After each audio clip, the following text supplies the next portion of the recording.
Hi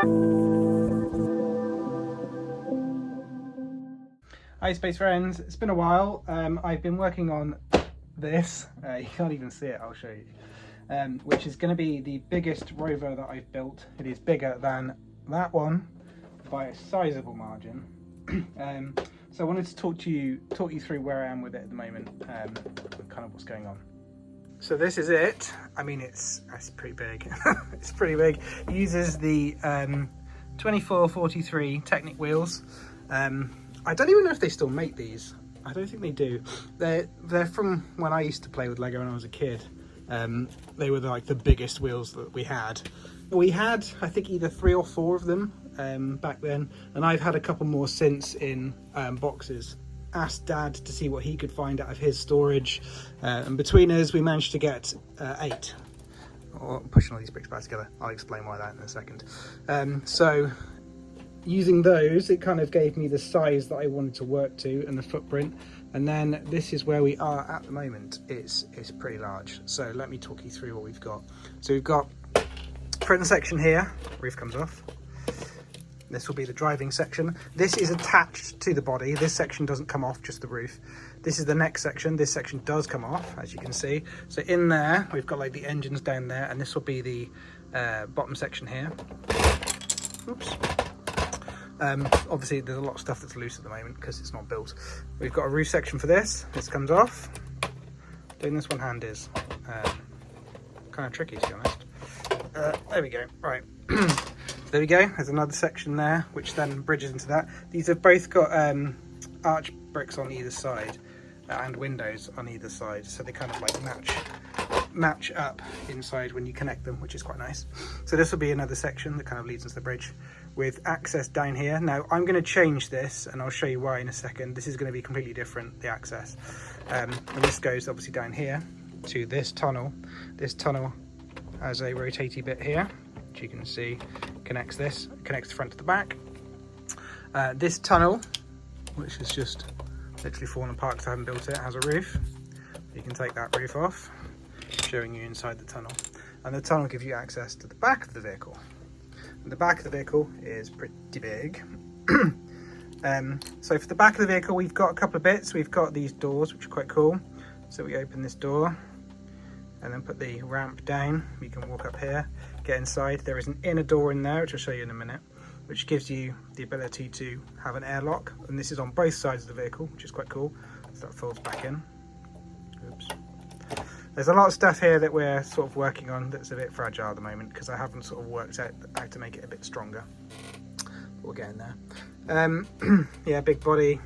And then this entire section comes off because in the back here we've got a massive space to hold a big rover.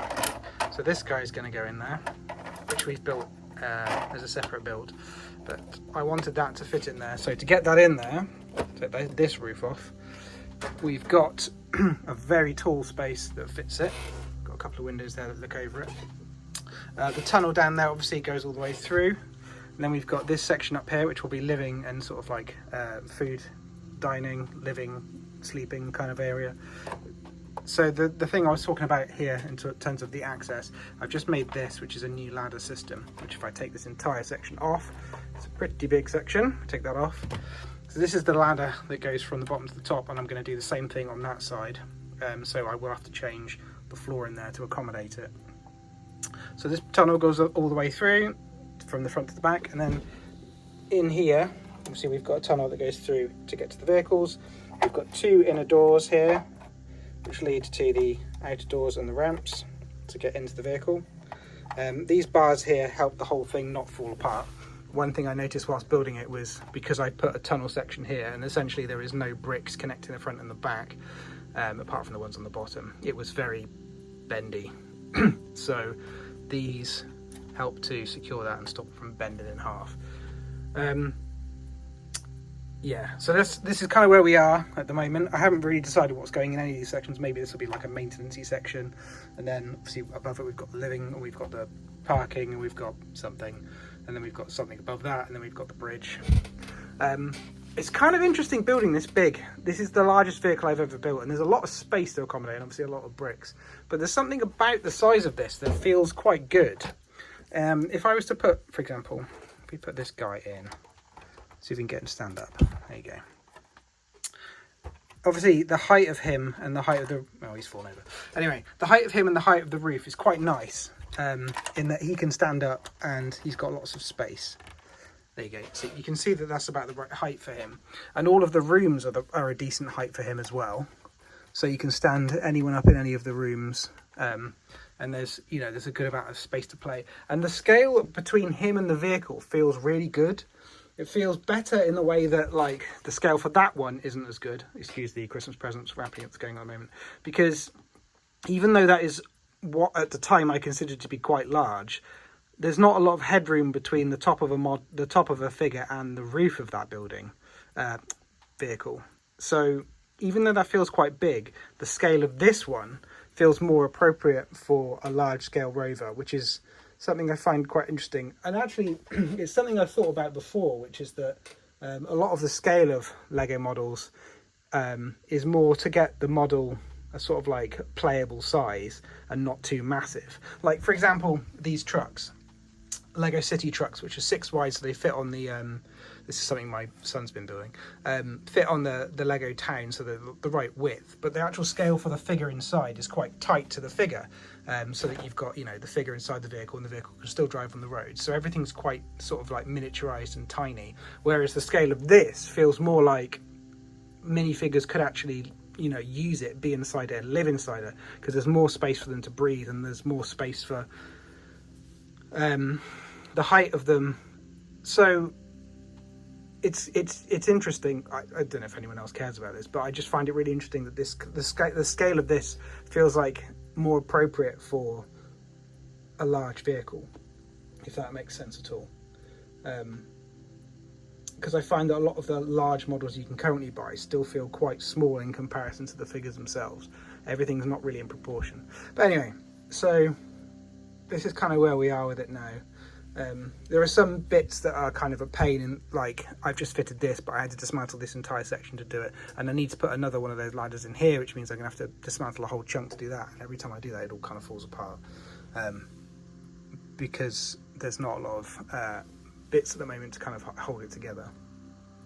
And I need to buy more. Again, I burnt all the bricks I bought recently to build some more of this, like all the flat panels. I've just burnt them all building it, so now I need even more.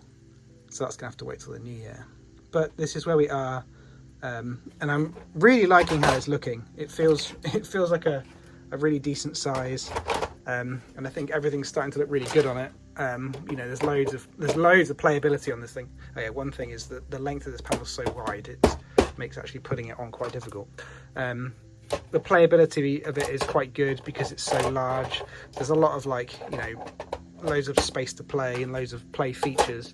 And I think that once it's done, it's going to be quite fun. The idea is to have a landing platform up here, which is why I started putting these lights around. Obviously, this black bit won't be here. It's going to be covered up with grey panels. The only reason it's there is because I don't have enough grey panels. So this is all going to be like flattened out as a landing platform for a spaceship, which I will build to go on it. I haven't got anything that's this size. I've got one that's slightly smaller, but the scale of it needs to scale up a bit. I'll get this ship. I'll show you this one. So this ship is too small, in my opinion. It could do with being tiny bit larger, and it needs decent landing gear so it could stand on there. And then at the front of this, there'll just be like loads of bits like air tanks and stuff to make it look interesting. I also need to consider that there's no access currently to the roof from inside, so I don't know how anyone would get to the spaceship. Probably the way that that's going to be fixed is to extend this up. I'm not entirely sure how I can do that. Maybe the ladder will be actually fixed into this wall. That would make more sense, so that when you put this down, it meets up with that. So maybe that's going to be how I have to do it. I have to physically attach it to this wall, which means removing this light, this window and this section, and put the ladder in here, so that you can kind of, step out to here if you want to go on this floor, or keep going up to the roof. And then that means obviously putting a hole up here to accommodate that ladder. And it wouldn't get in the way of the ship too much, I think, so that might be okay. Maybe it needs like a hatch that can open. That will probably sort it. A hatch that can open here to form an airlock, and that would be good. So that's where we're going.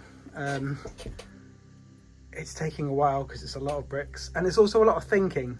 Building at this scale is more complex than building at a smaller scale because there's just a lot more going on. So yeah, that's kind of an update from me. I hope you like what you're seeing. Like, subscribe, comment, blah blah blah blah, all the usual, and I will see you next time I build some more of this, which will be after I order some more parts.